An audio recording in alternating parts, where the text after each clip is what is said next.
नमस्कार व्यूअर्स, मैं हूं अमीश देवगन और आप देख रहे हैं देश का सबसे लोकप्रिय कार्यक्रम आर पार। 3 मार्च ये वो तारीख है जब 1707 में लुटेरे और भारतीय इतिहास के सबसे निर्दयी मुगल शासक औरंगजेब के क्रूर शासन का अंत हुआ था।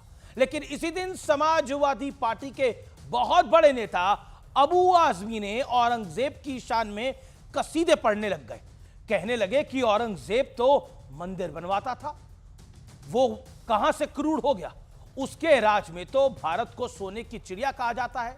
ये उस क्रूर औरंगजेब की तारीफ है, कसीदे हैं जिसने 2-4 हजार या 2-4 लाख नहीं बल्कि करीब 40 लाख हिंदुओं को क्रूरता के साथ मौत के घाट उतारा।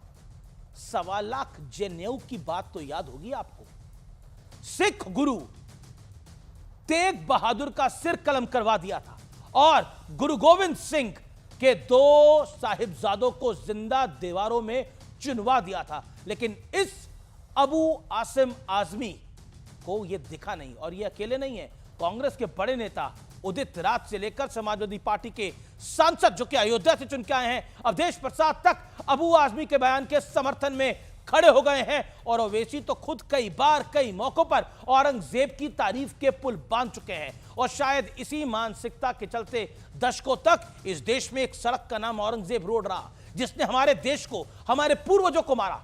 ऐसी ही सोच वाले लोग एपीजे अब्दुल कलाम और शहीद अब्दुल हमीद जैसे देशभक्तों को लगातार इग्नोर करते आए हैं। लेकिन औरंगजेब जैसे लुटेरे इनके हीरो की तरह दिखते हैं।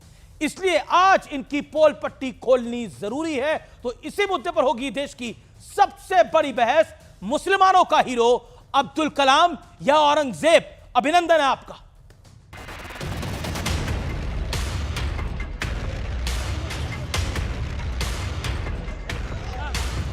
वो औरंगजेब जिसने सबके सामने गुरु तेग बहादुर का सिर धड़ से अलग करवा दिया, जिसने छत्रपति शिवाजी के बेटे संभाजी को धोखे से पकड़वाया और फिर क्रूरता की सारी हद पार की, आंख फुड़वा दी, नाखून उखड़वा लिए, जीभ कटवा दी। उसकी शान में अखिलेश यादव की पार्टी के बड़े नेता अबू आजमी कसीदे पढ़ रहे हैं। सब गलत हिस्ट्री दिखाई जा रही है। औरंगजेब रहमतुल्लाह अलैह ने बहुत सारी मंदिरें बनवाई हैं। औरंगजेब क्रूर शासक नहीं बिल्कुल है। नहीं, बिल्कुल क्रूर शासन नहीं बनता। औरंगजेब और उसके लोग गुरु गोविंद सिंह के बच्चों का धर्म तलवार के दम पर बदलना चाहते थे। वो वीर बालक मौत से भी नहीं घबराए।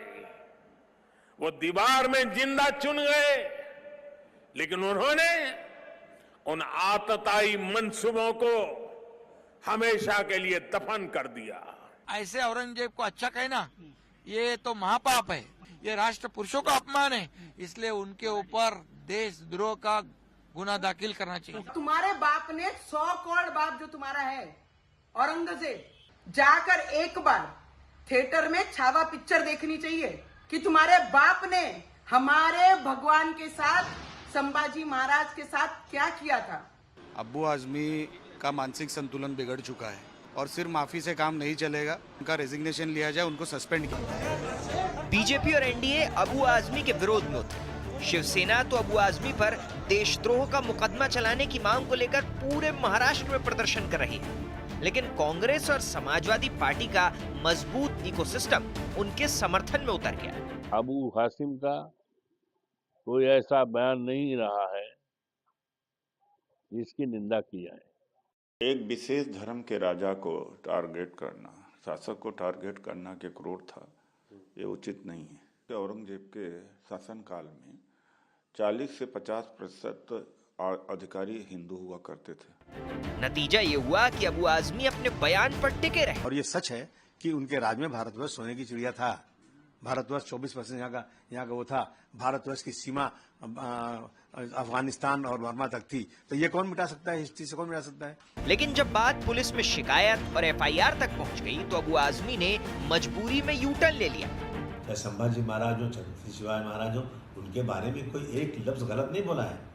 इसको तोड़ मरोड़ के पेश करके किसी को लगता है कि मैंने गलत बोला है, तो भाई मैं अपनी पूरी स्टेटमेंट को वापस लेता हूँ। सवाल है कि क्या वोट बैंक को खुश करने के लिए एआईएमआईएम, कांग्रेस और समाजवादी पार्टी के बड़े नेता क्रूर और लुटेरे मुगलों की चरण वंदना करते हैं? आज इसी पर होगी देश की सबसे बड़ी बहस। मुस्लिमों के हीरो अब्दुल कलाम या औरंगजेब।